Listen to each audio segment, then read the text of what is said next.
Hey, what's up, my fearless networking friend? Todd Falcone here, back with another episode today. I've got a friend of mine I've gotten to know over the past, I don't know, probably 5, 6 years, who has absolutely been crushing it in his network marketing business. And I figured I'd bring this guy over here to you guys and just, shoot the breeze and dig a little bit and just give you guys some nuggets on what it takes to be successful in network marketing. So with me today is my buddy. He's got that Italian last name, Paul Capozio. What's up, brother? How you doing, man? What's up? Very good, Todd. How are you? How are you? I'm good. It's funny. I don't know. Does anybody ever say to you, "Hey," they hear your last name and they're like, "Hey, oh, that's a fine Irish name." I You get ever get oh, that? that's a great Irish name, or are you Polish? But which obviously that's tongue in cheek, or I'll get the whole, so is it you or your dad that was in the mob? And I'm like, neither are true. Neither is I resemble that remark. Let's put it that way. Yeah, it's funny because I said that to a clearly Italian guy one time. I'm like, "Ah, what a Yeah. fine Irish name," and he's like, "It's Italian," and I'm like, "Oh, Really? apparently you haven't." Yeah, he hadn't heard that joke before. I was like, "No, that's pretty solid running joke amongst Italians when people like Like hear your for name, they're like, ah, what a centuries. fine Irish name." And I So, do get it. I make yeah. it to add insult to injury. I live in New Jersey too, so I get the whole Sopranos thing all the time. Oh, it's so fun, dude. When I go to, I've spoken a bunch in New Jersey and New York, and I'm a West Coaster, left coaster my whole life. So, uh, but I go to New Jersey, and they're like, "You sure you're not from New Jersey?" I'm like, "You're pretty direct, man. You like seem like you're from New Jersey." I'm like, "No, I'm Washington, Oregon, California." So, yeah. So Well, I when think we they appreciate the bluntness. Yeah, and when we first met, I had the same impression. Number one, number two, a lot of restaurants in the Queens area. I remember those conversations. We were just getting to know each other, in the very beginning, too. So that was Yes, really sir. good. Really good. Absolutely. So speaking of the beginning, let's so you've been in network marketing for 7 years. Mhm. What did you do prior to network marketing? I mean, this is literally your first introduction. Is it your one and only company? It's the one and only company. Yeah, yeah. I was introduced to it by a networker who was a multiple seven-figure earner. He was in the energy space, and then he found the company I'm with now, and he said, "You got to do this. You finally got to do it." And I said, "Nah, I'm into the product. I'll try." And then, 7 years later, he's gone, and I'm here. But to go back to the beginning, well, I won't go all the way back to the beginning because obviously I'm Italian, so we have to do concrete and electrical work because that's like a prerequisite. You know what I mean? That's like retiring and having to move Yeah. to Florida. But what I did was I was literally on Wall Street, 14 Wall Street, and I wasn't a stockbroker, stock trader. I was in alternative finance. So early on, when I was a contractor, I would do payroll for my guys. And then my next door neighbor was a plumber, right? So he's like, "Hey, I'm in trouble with the IRS. I got to do my payroll properly. I'm playing my guys' cash under the table. Can you do the payroll?" And it started to grow that I hired somebody, I hired a girl, we started doing payroll. That came into a company that we would start outsourcing payroll to other companies. But we added things like health insurance and workers' compensation insurance. And we did this aggregation kind of thing, right? And we were making a little bit of money off of every paycheck we wrote. We made a percentage of it, which was my first introduction to residual income, right? So I liked the concept. I sold that company to a guy. And he said, "What are you going to do now?" I'm like, "Well, for what you just paid me, I'm going to go out and build another one, and I'll come back and I'll sell it to you." And he goes, "No, no, that's way too expensive. Why don't we do a deal?" And I didn't want to be an employee anymore, so I cut a deal with him that I was a independent contractor, but I was the director of sales and marketing for that company, and we did outsourcing and alternative finance for companies like FedEx and Maersk Shipping Lines and some of these big Fortune 500 companies. That I guess my biggest claim to fame was when I went into FedEx, they wanted to outsource some payroll. And I said, "Why don't we outsource everything and we'll give you 30-day credit terms?" And they were like, "Oh, that's not what we're looking for." And the CFO said, hold on, let the guy talk. Because he saw that it was a way of getting off balance sheet lending, right? It was just, and it was a really creative way to finance companies. And we would finance the companies through the payroll. So now you knew where the money was going, right? So if you give someone a loan, you don't know if they're going to buy a Ferrari or they're going to grow their business. But if you fund it through the actual payroll, you know those people hopefully are producing something. So that's what we did. We grew that company to about $1.5 billion a year. It was publicly traded. I rang the bell on NASDAQ, and I retired about 15 years, or semi-retired about 15 years ago. Buddy calls me 7 years ago and says, on Christmas Eve, this is the God's honest truth, my enrollment date in my company is December 24th, 2017, Christmas Eve. I thought he's calling me to wish you a Merry Christmas, and he's pitching me on a network marketing opportunity. I said yes. I got a pack. I bought the big pack, right, because I wanted to have the product, and started using the product, had a result, didn't build for about 3 or 4 months, didn't even know how to build. Met a fireman online at Whole Foods, and I'm on the phone talking about the product, and he's like, hey, that sounds interesting to me. It was my first sign up, and it was about 3 or 4 months later into 2018. We did 6 figures our first year. In our first 5 months, actually, we did 6 figures, and I went to top rank because I didn't know any better. It was literally ignorance on fire. They said, talk to people, talk to networkers. I got a funny story about that if you want to hear it, about my first cold call. Oh yeah, I want to hear all of it. Absolutely. So I don't know if you know Patrick Mazer, but Patrick Mazer is Yeah. a pretty well known in our industry, and you know, I respect the guy. So I'm going through LinkedIn because that's how I built. I still do build on LinkedIn, and my upline or my sponsor says call network marketers, right? So I'm like, okay, literally dialed his phone, 3 rings, he picks up. And I said, hi, I want to introduce myself. I'm new to the business, et cetera, et cetera. I was very, very honest with him. And he was very, very gracious. He was extremely gracious. And he said, look, I'm what they call unrecruitable, which is my first call and the first time I heard the phrase unrecruitable. And to be honest with you, that's how I answer people now for myself, you know, is I'm basically unrecruitable. He was very, very gracious. I don't know, years later, we were all on Clubhouse. And he came on somebody's show, and I was on the show, and we traded that story back and forth, and we were actually laughing hysterically. But that was my first call, my very, very first call. So let me back up just a little bit. So you had been in, no, I don't want to say corporate America, but you were building businesses, you were doing stuff on Wall Street. Definitely nothing to do with multi-level marketing. I'm assuming because you're not, you know, a 19-year-old that at, you know, years prior you had heard of network marketing. How familiar were you with what network marketing was prior to you actually doing it?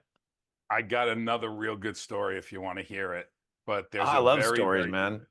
this is 1000% true story. So I'm in my 20s. I'm 61 years old now, guys, you know.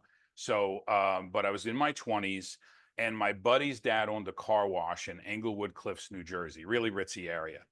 And my buddy calls me up because he was working there for the summer, and he said, listen to me. He goes, some guy just came in. He's got to trade in his Mercedes. And he said, clean the whole car out. I got to trade it in. It's a lease. It's off lease. I got to bring the car back. And he said, in the trunk were these 3 wooden boxes, these like crates, and had all these cassette tapes in it. Now, this is no network marketing, no nothing. All these little cassette tapes in the trunk. And the guys, and at the time, disco was popular. He goes, yeah, I thought it was disco, and it's some sales mumbo jumbo. I don't know what the hell it is, whatever, but I thought of you. And I'm like, don't do anything. I'll be right down. Because at those times, those sales cassettes and everything were really, really expensive. Well, turned out to be Amway tapes, Jerry Meadows, Dexter Yeager, all of those guys. And I feel bad because I don't know where they are. My parents moved. I moved them out of the house. We couldn't find them. But I listened to every one of those tapes. And when I was running the sales on Wall Street, I had a lot of really aggressive guys, but the training was unbelievable. And I listened to all of those unconscious. I never forget Sherry Meadows, which was Jerry Meadows' wife. He was a emerald or diamond, I think. And she talks about the unconscious competence, the unconscious incompetence, and that whole 4 levels of learning. And I'll never forget the training. I never will forget the training. It was top notch. And so you get exposed to all these Amway tapes, which is great because it's, and by the way, I mean, some of the best training that exists on entrepreneurship, selling, you know, just creating success comes out of the network marketing space. I have tons of friends, as I'm sure you do, that got their feet wet in network marketing, made money in network marketing, and went on to take those skill sets and applied them into other businesses and absolutely killed it in those businesses. So, not every company has that, level or that depth of training, but I mean, the tape of the month club, man. I mean, those guys, that's one of the things I guarantee you would keep Amway distributors in for the long haul, even the ones that weren't making money, just because of the culture and the education. So, so you were how old when you got introduced to the Amway tapes? What you said in your 20s? I was in my 20s, probably 23, 24 years old. And then from there, I started working traditionally. And I used all that information. And there were a lot of life lessons too, not just network marketing lessons. In fact, most of it, you learned the business by osmosis, how to talk to people, personality traits, identifying certain types of people, identifying, limiting beliefs in yourself. That was such good stuff. Really, really good stuff. Years, I was probably in my company about 3 years later. I was asked to do main stage for the first time in Las Vegas. It was a big event. It was a couple of thousand people. Well, actually about 5,000 people.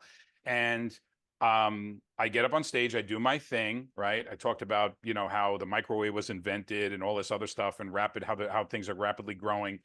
And you've done plenty of stagecraft, and you go up before a speaker, you're getting mic'd up, probably a speaker and a half is on before you. So then you wait, and then you got to go up on stage, and then you come off and they unmic you and all of that stuff. So, you pretty much got to pee when you get off stage, right? And this is another true story. So I'm getting off stage. They did mic me, and I got to run, and everybody wants to high five you and hug you and all of that stuff, which is amazing feeling. I wish upon everyone who's watching this that to just do it. Even if you don't like public speaking, it's just an amazing opportunity. So I come off, and there's this older, tall gentleman, looking at me, and he gives me a high five. And as I'm walking down the entire venue, and I'm hugging the wall because everybody's high fiving you, and I got to really pee really bad. And I'm from New Jersey, so I have peripheral vision. And this guy's follows me down a 5,000 person venue, follows me out to the lobby, past all the displays, into the bathroom, comes up to the urinal next to me. Now I'm standing there, I'm like, okay, I don't know which way this is going to go. And he goes, "How long were you in Amway?" And I said, "Oh, I was never in Amway." I said, "This is my first company." His name was John Condon. He was Dexter Yeager's driver, and he had a position in our company, and we sat as the event. And he passed away since then.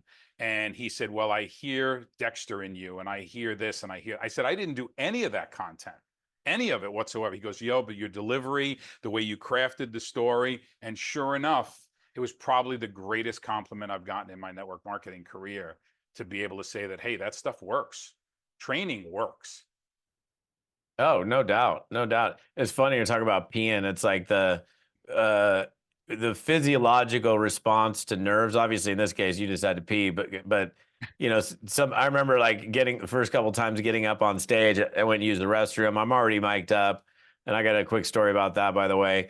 And Please. and then I go pee, and then 2 minutes later I got to go pee, and then a minute later I got to go pee. I'm like, I haven't had anything to drink, and it's your body just like, I don't know. Sure.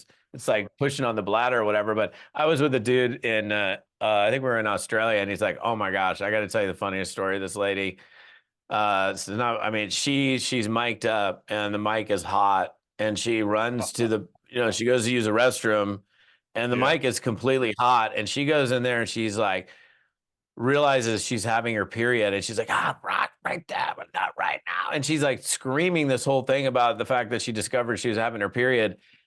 And she walks in, and everybody's like looking at her as she's coming in the room, and Top mic. somebody pulled her aside after she did her training, and she's like, "Hey, just so you know, you're, like, I just can you imagine? That'd be so like, I've been mic'd up, and I know that my mic's on, but I'll reach behind me and make sure that the mic Got is the off, pack because you off. never know. Hopefully these AV guys are smart enough to have you down, but Yeah. oh man, So, craziness, it's interesting craziness. to go through that, because I think it's part of I don't want to say growing pains, but it's part of look, you don't have to be perfect to do well in this business. You really don't. And those things are not, I bet you more people talk about her. Here we are talking about her probably years later. So believe it or not, sometimes those snafus actually can help build your career, as long as it's not too bad. As long as it's not too bad. Yeah, oh yeah, no, no doubt. As long as you don't do something where they cancel you, we won't get into Right, the exactly. get Well, cancel that could culture these happen days. today. That could happen. Oh yeah, no question. So you were familiar with network marketing in your 20s, but I mean, I'm assuming over the years with your skill sets and your personality, you were approached by some people or a Definitely number of approached. people, but you never did it. Yeah, a lot of the shake companies, and I was kind of really had blinders on, uh, and I'll tell you the big thing I missed about network marketing, which I regret tremendously. But I was so deep into my career and so deep into what I was doing, and it was really the me mentality, me, getting the cars, getting the boats, getting the houses, all of that stuff. Wall Street is a very, very toxic place. I mean, you sit next to somebody, and the guy in the office next to you, if you overhear him on the phone with a potential whale or potential client, you're dialing that guy's number. That's how bad it was. And these are guys that you're hanging out with and going on vacation with, but it was really dog eat dog. And not because it's not voluntary, or it's not, it's mandatory. It's you just have to do it to survive. So the big answer was no for over 10 years. And I will tell you, the guys who introduced me to network marketing were the #1 earners in an energy company based out of Connecticut for every year they were in existence. They started right in the beginning. I'm pretty sure we've had the conversation. I'm pretty sure you know them, but I think it's safe to say no names. But they probably made close to 12 to 13 million dollars in their network marketing career. And I said, lightning already struck, guys. It's never going to hit again. No, no, no, no, no. That company did shut down, and they waited about a year and then found the company I'm with now. They introduced me to it. And I said, what the heck? I was already semi-retired. I was really more interested in the product, because of the anti-aging aspects of it. That was the big thing. And then the rest is history. Yeah, I always find it interesting what somebody, especially when somebody is an adult, well into adulthood, chances are that they've heard of network marketing, whether they at this point they haven't done it yet, but what is their perception as to what network marketing is? Because I've interviewed lots of people. I know obviously a ton of people and have these Sure. kind of conversations. It's like, oh yeah, no, I'd heard of network marketing. Like I did an interview years ago. I produced a series called The Dynamic Divas of Networking. It was one of my very first audio programs. And I remember interviewing Onyx Cole, and she was a real estate investor, and all she remembers hearing is network marketing bad. Network marketing bad. She had never done network marketing, and she had a person that was like, it was like her babysitter or something like that of her kids, and the parents were like, "Hey, you need to take a look at this. You need to take a look at this." She's like, "No, no, no," and they just were very persistent. This is something that just quickly on persistence. They didn't take no as like they didn't even take no. So at one point they approach her. She goes, "Look, if you keep asking me like my daughter's not babysitting for you anymore. Period. Well, just come to one meeting, and if you don't like it, we'll never say anything." And I remember in the interview, she's like, "Oh my gosh, I'm halfway through this meeting, and I'm literally like, if I could kick myself in my own rear end, I would have been doing it." She walked out of that meeting, built an organization of over 300,000 people in 23 countries, and she's been incredibly successful since. So I always find it fascinating. Like, what's your perception as to what it is before you've ever actually experienced it? And fortunately for you, you were introduced to somebody that they had success. So it wasn't like, you're dealing with a bunch of broke dudes that are coming up to you and haven't made any money. You at least had guys you're like, "Oh, well, I know they've made money." So you knew it worked. So you're retired, or semi-retired. You got these guys that you've known for a while. They approach you. I'm curious, like, what was their pitch? Like, how did they approach you? So first of all, I said no to them. They were in that other company for about 5 or 6 years. I gave them probably 10 years of no, because literally 10 years of no's, because they were in some shop to earth or shop to earn or shop to something. And then they went into this energy thing. And then from the energy thing, so that's probably a 10-year span of absolutely no. I will tell you that he was extremely persistent. I'd get videos almost every single day. I'd get mentions every single day. Something was coming across my phone. I've literally blocked him. This is a guy I know for 30 30 years. I literally blocked him, unblocked him, laughed, joked about it, made fun of him, did everything possible. And I don't think he has a shame gene in his body, because he realized that I'm not seeing what he's seeing, right? So 10 years of no's from that. And the minute I did open my eyes and I saw what got me for network marketing was the scalability, right? I did a lot of mergers and acquisitions and companies with multiple locations. And you can't split yourself into 10 locations if you're a sole business owner. You just can't and be effective. There's diminishing returns that happen and loss and all of that stuff. So when I saw the scalability of it, that's when the light bulb went off. And you just say to some broke guy, I will tell you that if you're the broke guy, I probably would have gotten more attention because literally they knew I wasn't a networker. They knew I had some sales skills, which doesn't always translate perfectly into network marketing at all because we think we know what we're doing and you don't. You got to follow systems. You got to be duplicatable. And a lone wolf sales guy is not duplicatable. A guy that's going to do everything is not duplicatable. But when we started working together, they literally threw me on the ground like a seed, didn't cover me with dirt, didn't water me, didn't fertilize me, but I did it. I made it anyway. But now when I asked them to come back into the business, he's like, dude, I burnt all my connections. And I'm like, yeah, because you didn't have a system. You didn't do onboarding. And I studied systems for so long that I realized that what I'll tell a big networker when they join my organization now is I said, listen, you need to go build a paycheck right away. Right? If you're leaving a company or your company shut down or you're making a change, you need to build your check right away. So I want you to trust me that you could drop your children off at the pool. And not only will I not let them drown, I'll make sure they learn how to swim. So essentially, come in, dump your people into the system, go out, keep recruiting, keep bringing your people in, but don't let them flounder, put them into a system. So that's where partnerships and teamwork and a really good, strong set of systems and onboarding and daily method of operation is critical, especially today, because I'm sure we're going to get into all the upset that's happening in our industry right now. And I think people are misreading it tremendously. But systems are, if you're a broke guy in network marketing, if you're just getting started, right, your value to a top leader like myself or a Todd or any one of these big leaders that are out there is the ability for you to admin, the ability for you not to let their people die so they could do what they do best. Think of your team like a chessboard. A pawn is just as valuable as a king or a knight or a rook or a queen. You just got to know how to place them and utilize them. I don't know if that, Yeah, I hope no that makes doubt. sense. And oh, totally. And just, for the listeners or viewers, depending on where you're catching this, like, the importance of having processes, systems, like I would, if you're sitting here taking notes or, if you're driving, please don't be taking notes while you're driving. But, this would be a great episode to sit down and listen to and like extrapolate what you can out of these. Like, so every time I do these interviews, the purpose is to pull out usable chunks of content that you can then immediately apply or sit there and ask yourself, okay, am I doing this? Am I doing this effectively? Like the idea of just like, you're an Italian, so the whole idea of like throwing pasta up against the wall, and if it sticks, it's ready. If it falls off the wall, it's not ready. I don't actually do that. I'm pretty good at, making pasta these days, but we all know that analogy.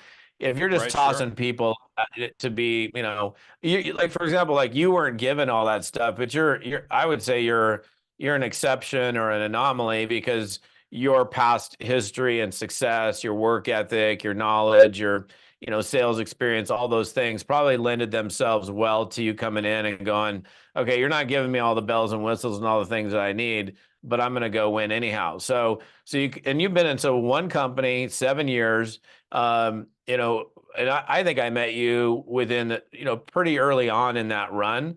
And Well, I you met remember, you met me at this, and then we talked again at this, right? yeah, yeah. Let's talk about that for a second, because I mean, we can bounce around, but like, Sure.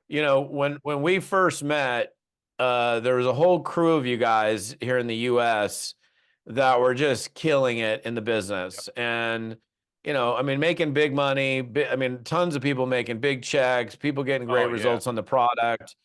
And then what's interesting is a lot of those guys are no longer even around. Right. And yet here you are, you've got businesses in multiple countries. Obviously you had a peak, you had a dip, significant dip, moderate dip, I don't know, but you had let's just call it a big enough dip where dudes left the business, several of them, and some of them aren't even involved in network marketing anymore. I know that, but Yep, how, I guess, like, I mean, this is a really important part of the conversation to have, it really because, is. you know, some people think the run's going to last forever. Let me just tell you guys straight up. I've said this so many times. The peak run never lasts forever. Your ability to be resilient and bounce back and be able to push through and rebuild, because I'm assuming to some extent you had to rebuild, maybe not from scratch, from zero, but you had to build it back up. So I'm curious, like, uh, how did why did you stay? What did you do? Like, I mean, because that's a tough thing to go from here. Let's say you're like whatever you're making, and it's cut in half or 70, 80%. And Right, a lot of those people are like, later, and they walk away, but you didn't.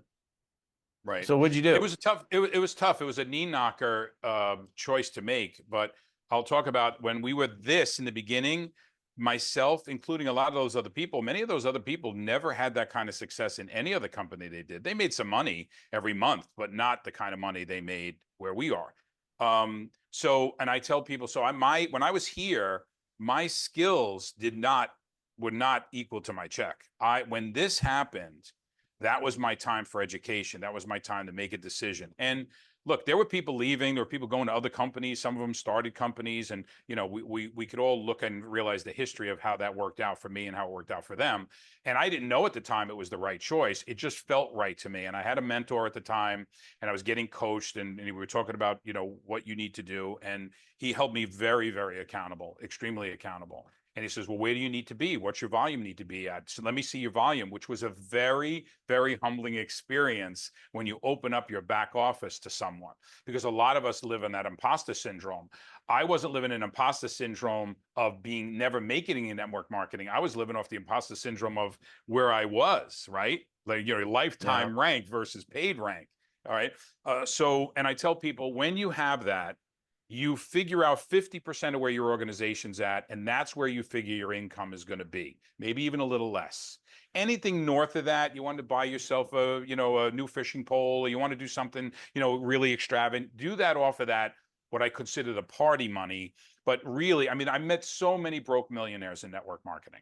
So many. I mean, people telling me, oh, I made 7 million here, I made 2 million there, I made 1.5 million here. But by the way, do you think you could front me the money for the spot, or would you get me a spot? Right. So all of that is challenging, because there's money management and everything else. But what I'll tell you is, I realized that if you have a really good and unique product, that makes it easier for the non-network marketer.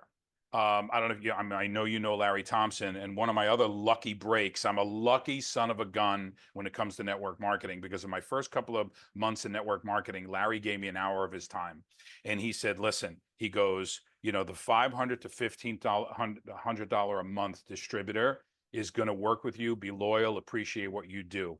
These rogue sharks or lone wolves are going to come in and come out and go as they please. It's the shiny object syndrome, and they really have trouble keeping an organization together, you know?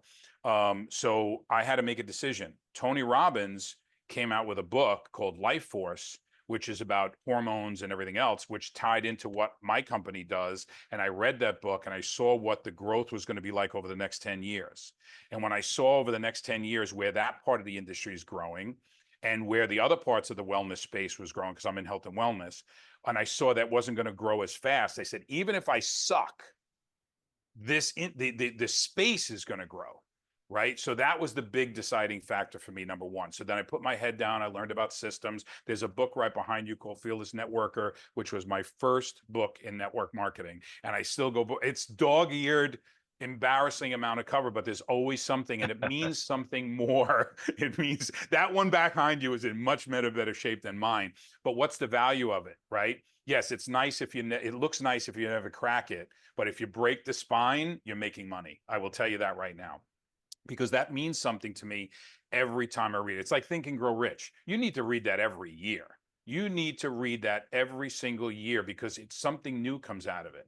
If somebody's talking to you about the comp plan and you just don't get it, one day your check's going to go up and you're like, oh my God, that's what that is. That's what a coded bonus is, or that's what non-flushing means, or that's what breakaway means. You'll learn the education as you go. But you gotta reread everything you heard at your very first event. Go back if you could find a recording and listen to it again. It will be a completely different event for you.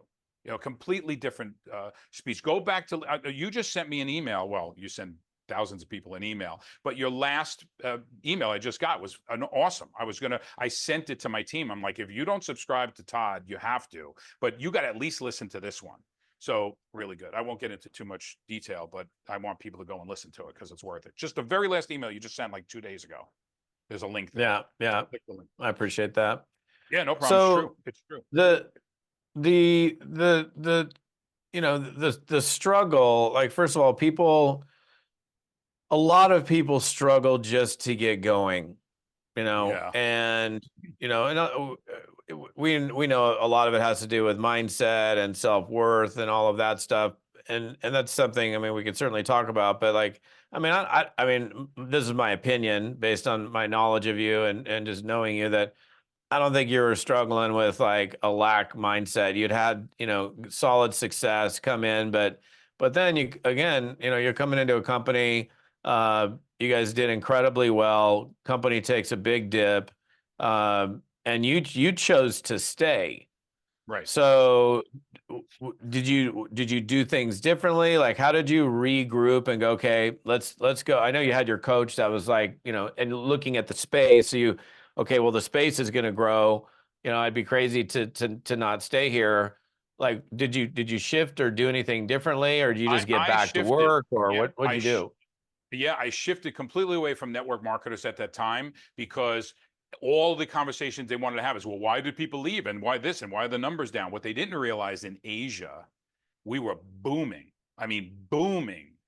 China, Hong Kong, Taiwan, then we were Singapore, Malaysia, then Korea. I'm the top guy in Korea, and I say that because that was another lucky break. But I just kept at it, but realized that what the hardest part was talking to people, and they want to talk about the negative. Everyone's attracted to the negative all the time, and that's what they wanted. Well, why did this person leave? I'm like, yeah, but did you see the guy we just got in Asia, who's made $30 million in the end? No, they don't want to talk about that. It's like, you're out with your date and you're in some street fair and there's a guy playing a guitar and everybody's like, oh my God, this guy's great. Some guy slaps his wife behind you and the whole crowd is going to turn around and watch that.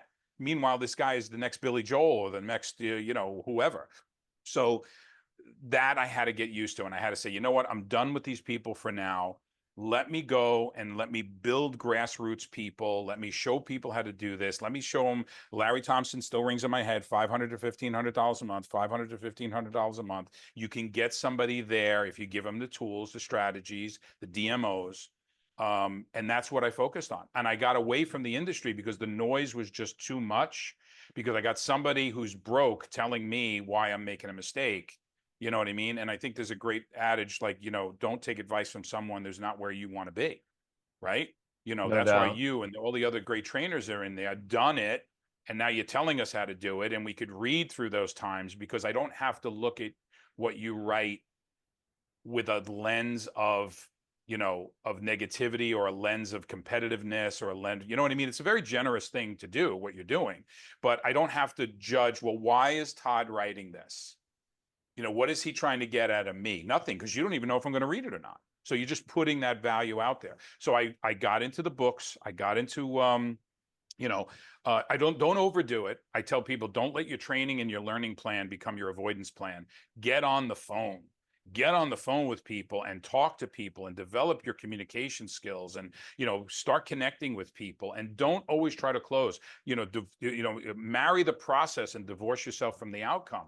Because if you're so worried about, am I going to close it? When somebody tells me, well, when do I get around to talking about my business? You'll know when it comes around to that point. And some people you'll learn how to shrink that time frame down to one conversation.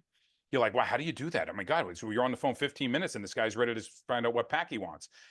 that came from me talking to people over a 30, a 60, a 90-day period. And then you could gradually take time off that. So don't be afraid to invest some time in a person. If you're telling this person, join with me, partner with me, we're going to do so well together, and you don't want to spend an hour with them on the phone, like, I'm not joining you if you just want to give me, here, send me a video. All right, I'll watch the video. Now what? I want to know you. I want to know who you are. You're telling me you're going to make me wealthy. Well, then at least spend some time with me. So Does that many make people sense? don't, man. It's like it drives me nuts. Like, and I'll never shut up about this. I will like I just won't. I've been saying it for well over a decade.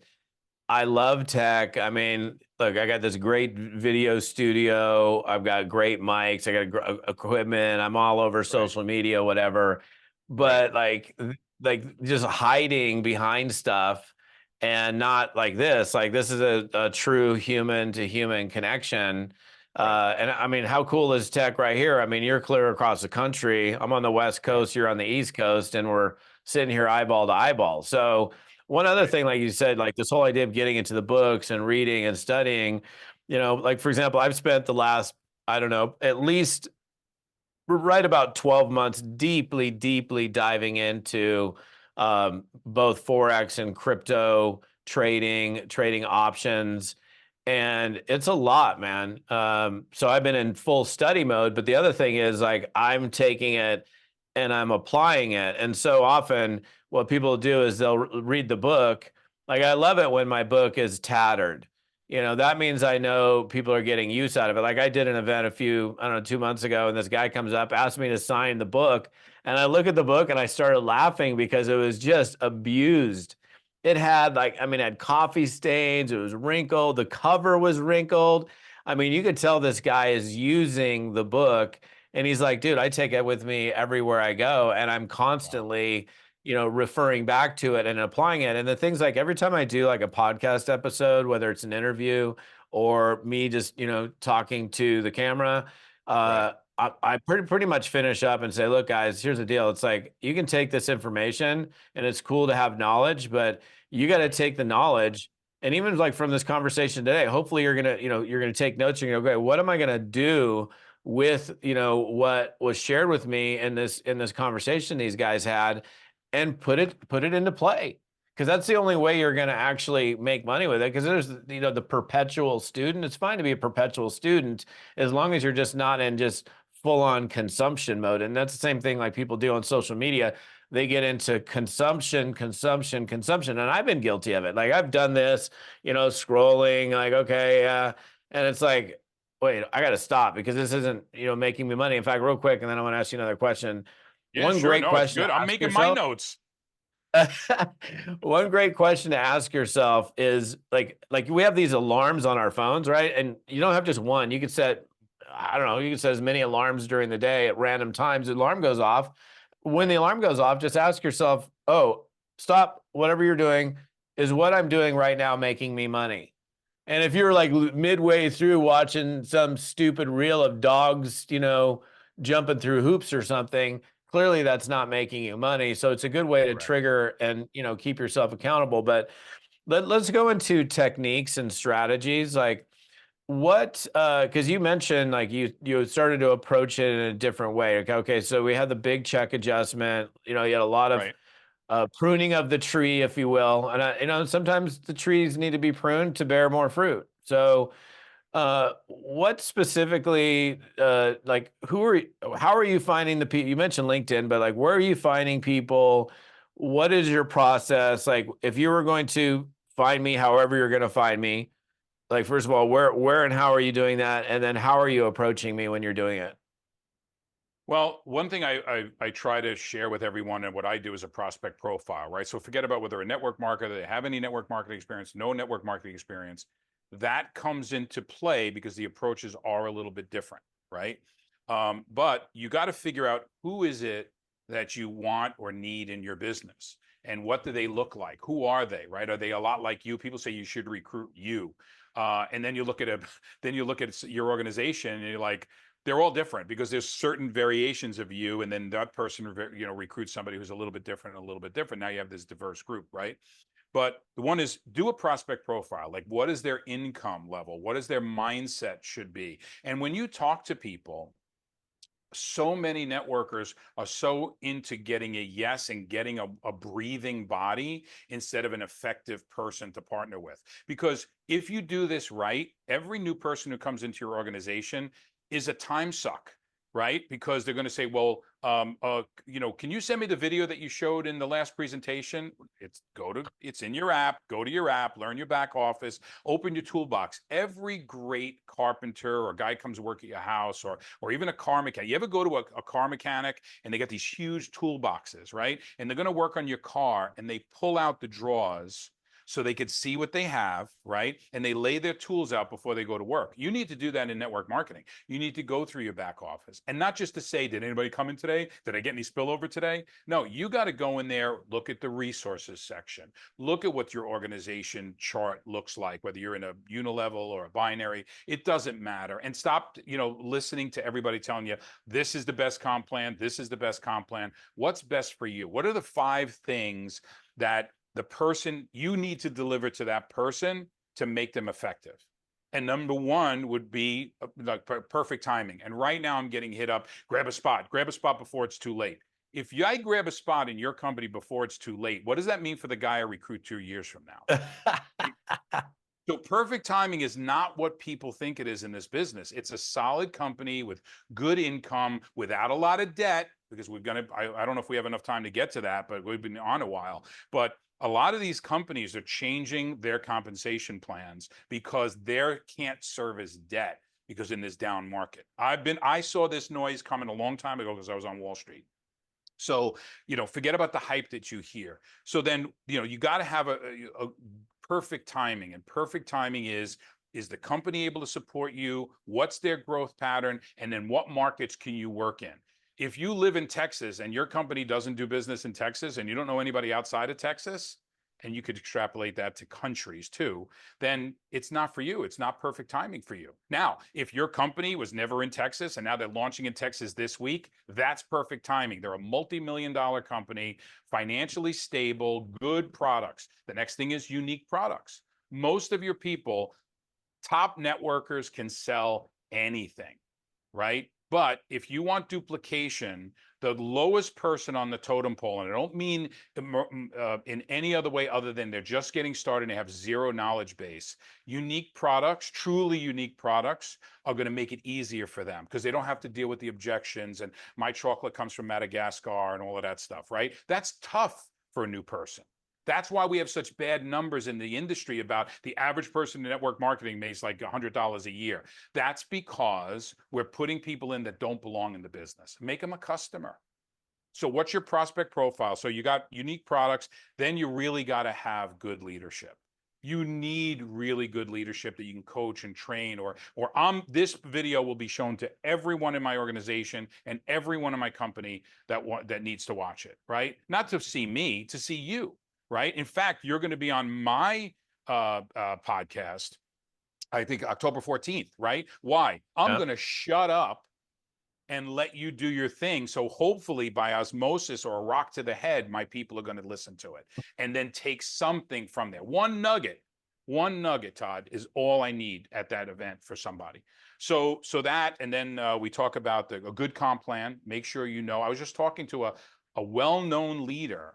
I'm a six-figure earner, and they're like, I'm with this company 7 years, and I realized that I can't get any further with this comp plan. I made a mistake. So knowing that, invest a little time into understanding how the comp plan is going to serve you. Not now. If you're worried about making your PAC money back, it's the wrong mindset. Well, I spent $200 and I got to get that $200 back right now before my husband or wife finds out, right? Well, that means you didn't approach the business right. Slow down. Yeah.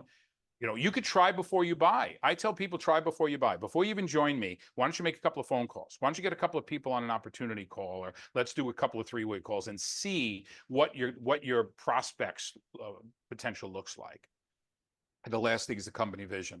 Is there a for sale sign on the company already? There are new companies launching right now that I know that the main investor is already looking to get their money out already. That's the modus operandi. Not a bad thing, but you have to understand that what does that mean to the people who are building later on? There's a lot, you talk about, I like crypto too, but I don't like crypto in our space. I like crypto Yeah. in for crypto, right? And trading and all of that stuff. And they talk about the crypto rug pulls. Well, what about going from an MLM or a network marketing pay plan to an affiliate pay plan and, one level deep? And you got an organization of 90,000 people like I do. That's a rug pull. So, that's a major Straight rug up. pull.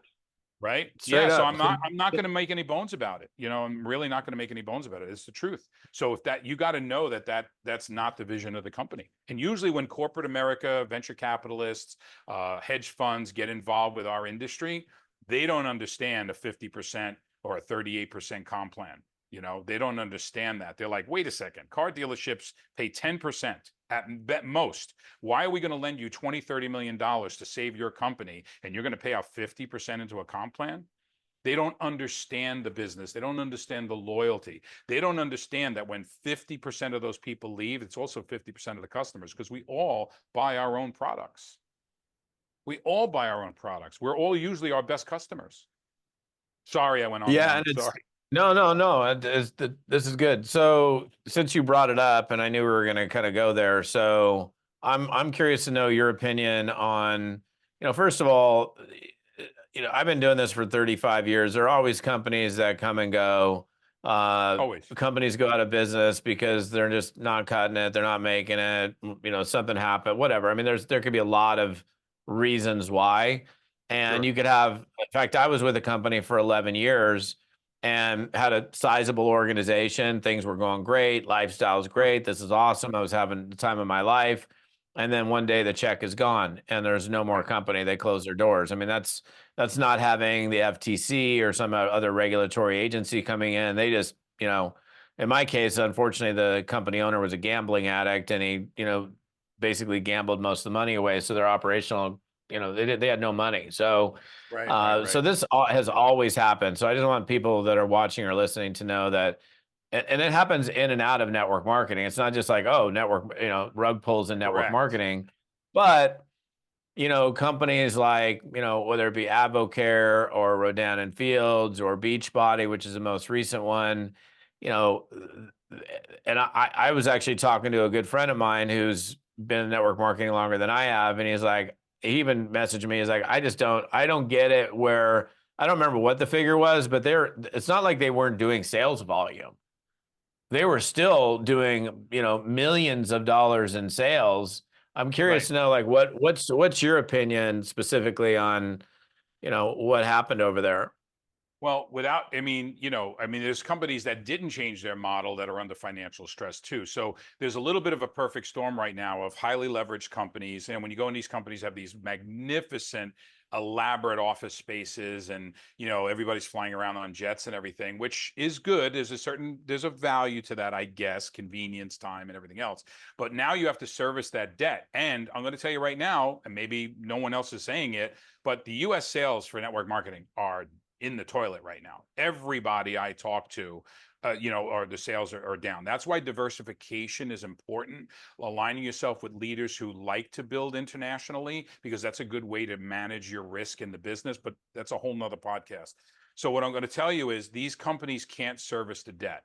And Beachbody, I got to be honest, I'm probably going to get a phone call. You're going to have to edit this out. But what the CEO did, and he took a shot at the industry and a shot at leadership on his way out. I don't know if you read his little manifesto there on the end. If not, I I urge didn't. people to read it. Yeah, and he basically said, well, there were people on stage who were lying from the stage. Well, if they're lying from your stage, you perpetuated that. You allowed that to happen, right? And it's saying, well, the industry's dead. The industry's not dead.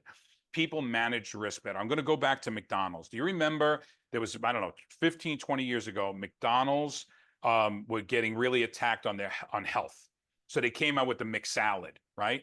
That was a The knee-jerk McSalad. reaction. The McSalad. It was salad. You can get a salad at there. And they had little croutons in it and stuff like that. They wanted to have these healthier options because everybody was attacking McDonald's for its most unhealthy food. Excuse me, food, whatever. Okay, that was a knee-jerk reaction. Nobody goes to McDonald's for a salad, right? So understand your niche and play to your niche, right? So now If I'm going look, I'm not a McDonald's fan. I'm more of a Wendy's guy if I'm going to go off the wagon. But let's keep the McDonald's analogy. You go there. I think a lot of leaders talk from the stage about if you have a McDonald's one day, it's fine. You have it 2 days in a row, it's fine. You have it every single day, you're going to die, right?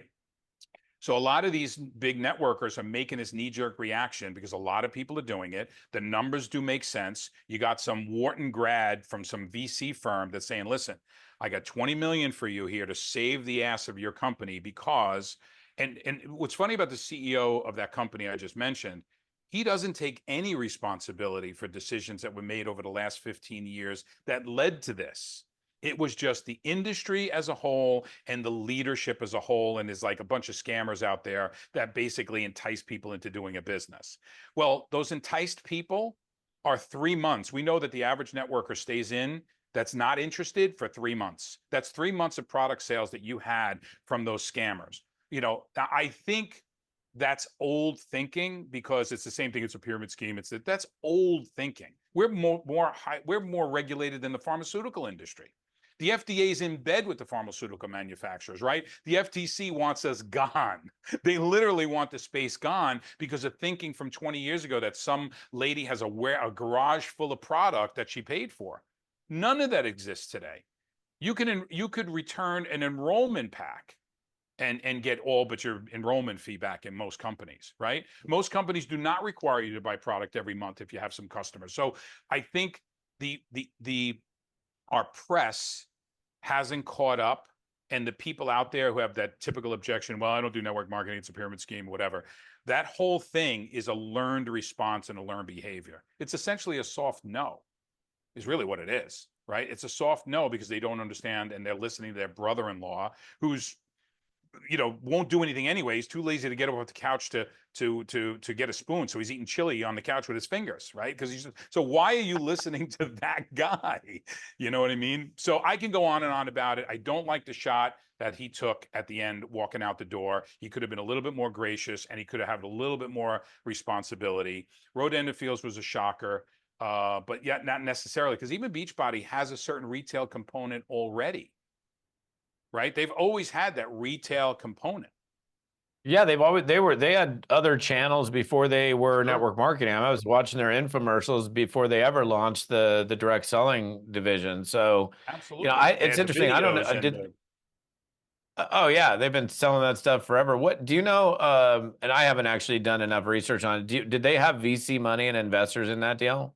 I don't know. I haven't looked into that one, but I know Rodan did. I know some of the other ones did. There's some that got it recently because even though they're not changing their model, actually, you know, had to make some changes in corporate ownership and everything because they got money.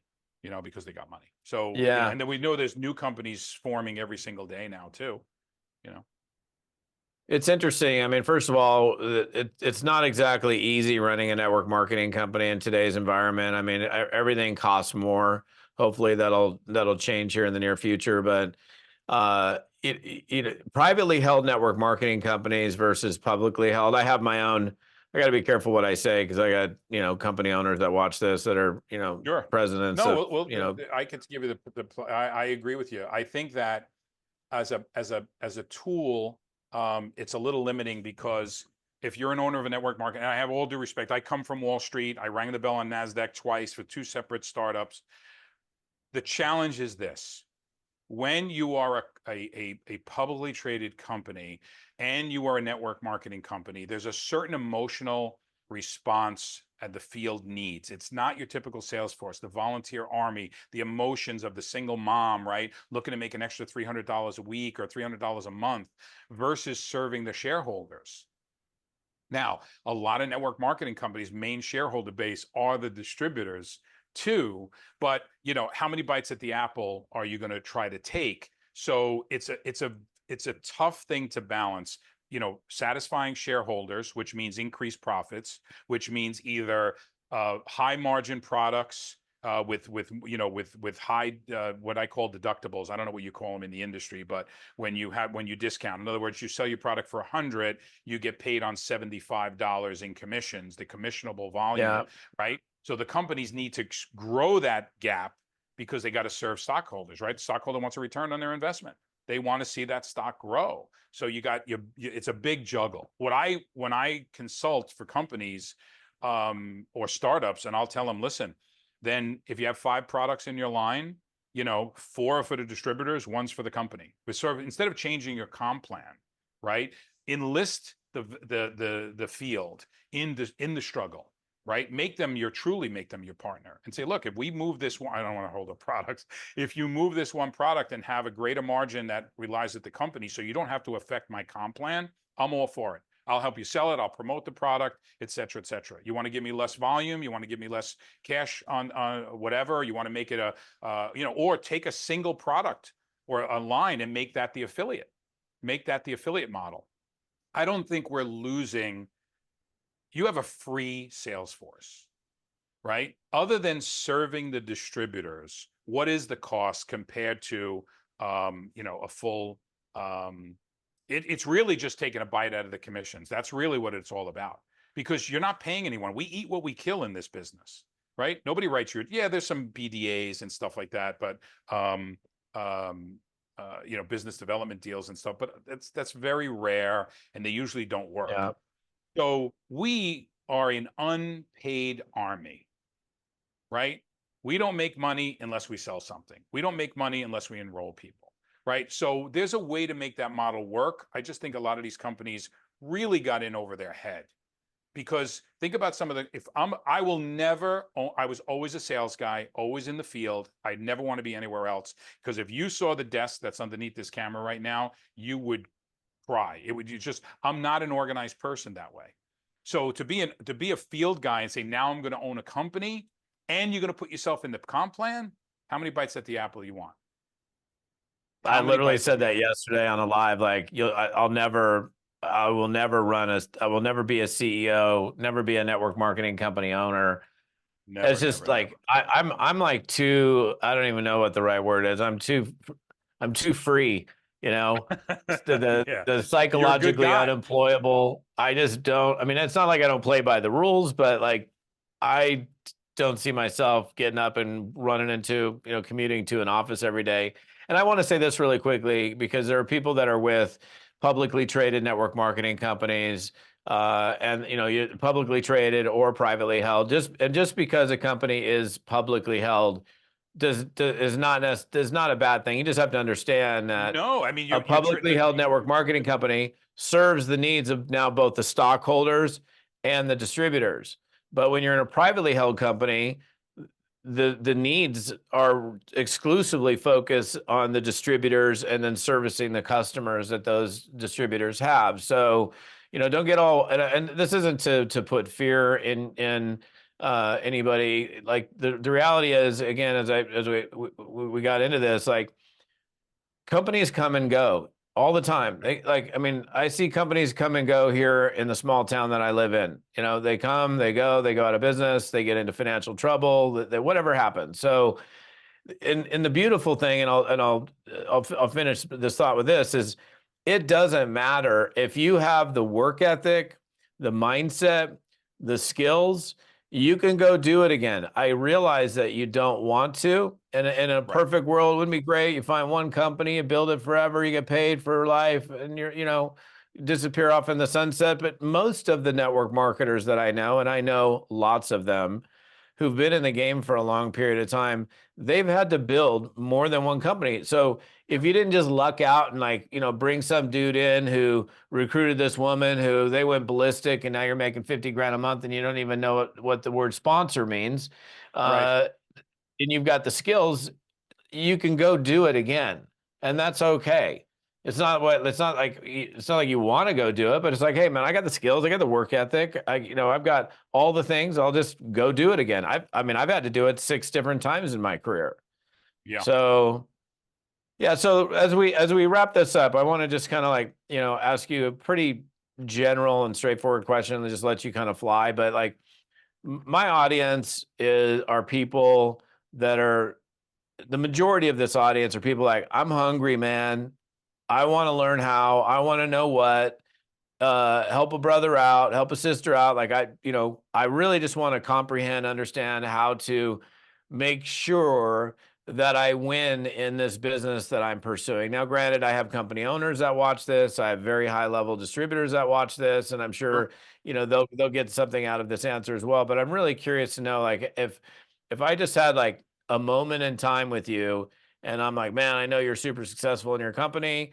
Like, what advice would you give me to make 100% sure that I don't become a statistic in this space and that I actually win? What would you tell me?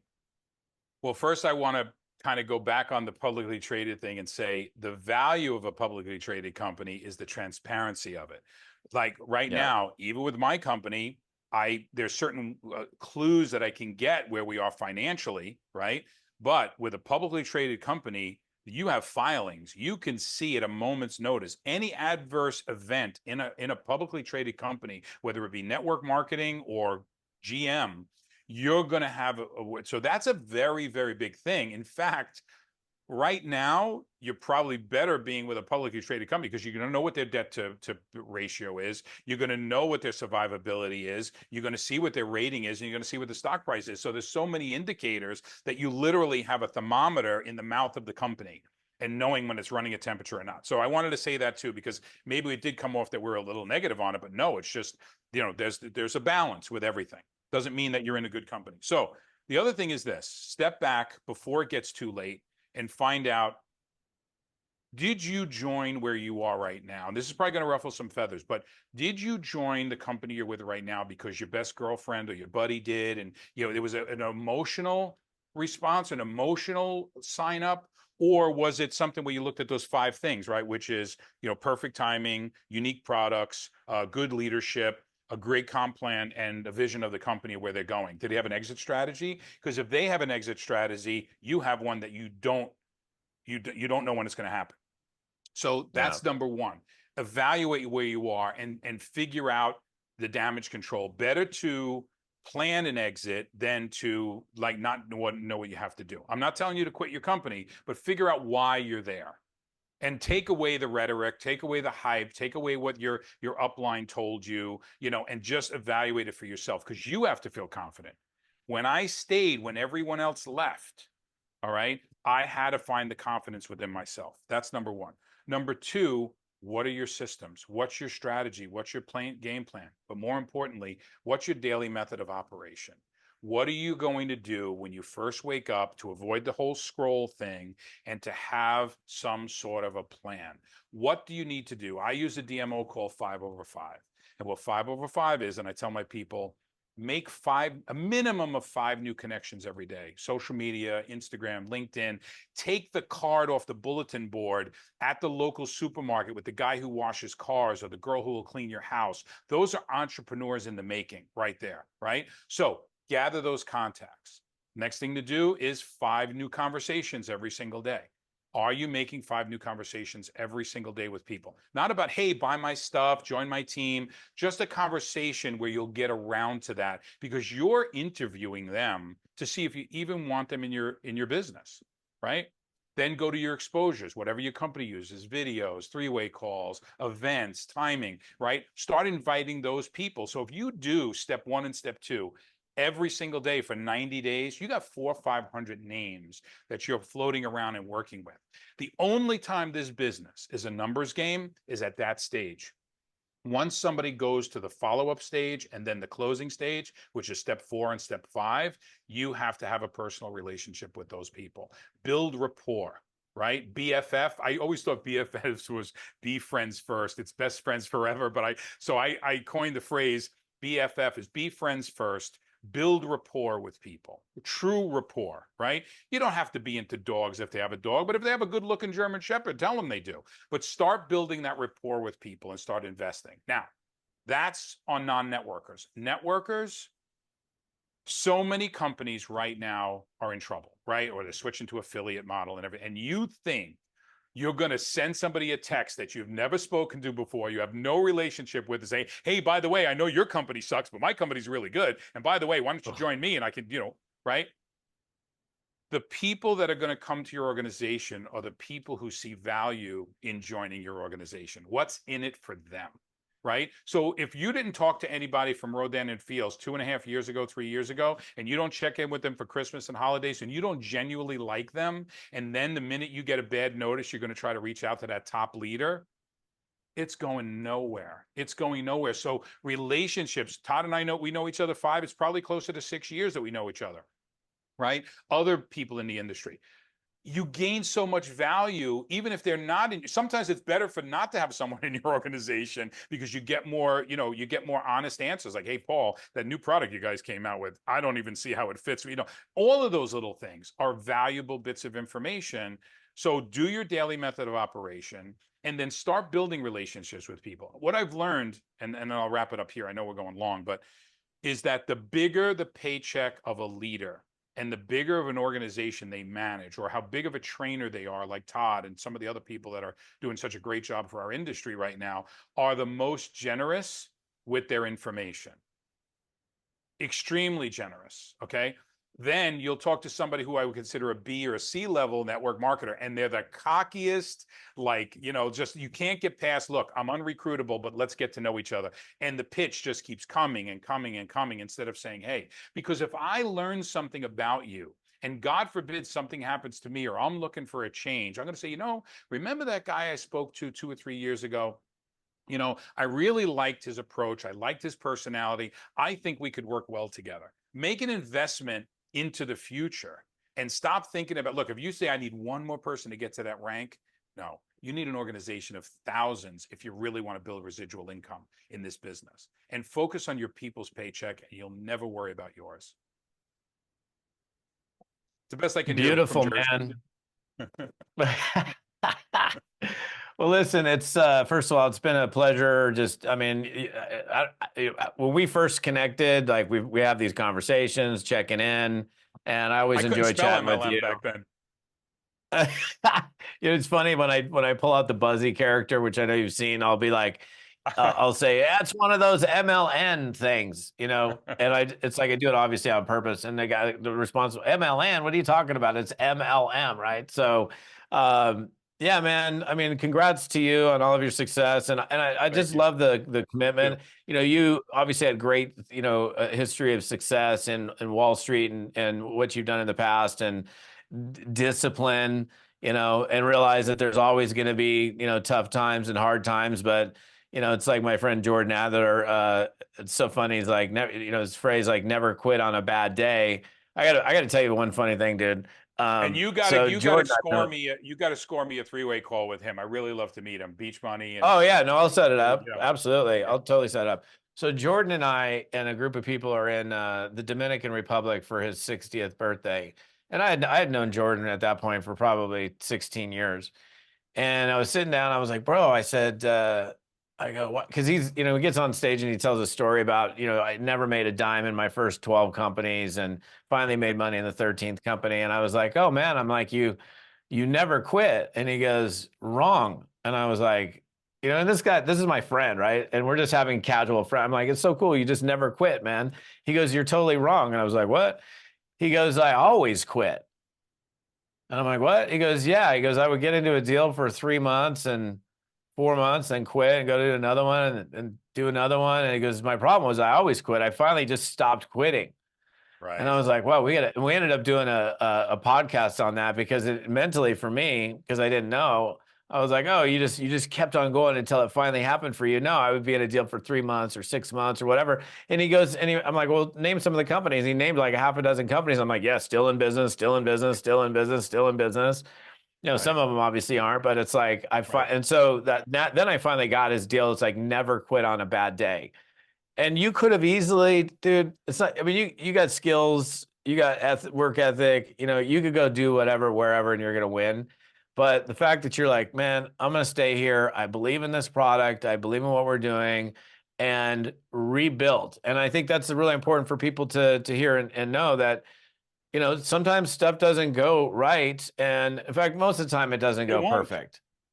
It'll never go perfect, but to just, it's like, it's kind of like, and I'll finish with this because I know we're a little bit over our normal time, but the, like, marriage, for example, like, most people treat marriage as if it's like a 5-year renewable lease.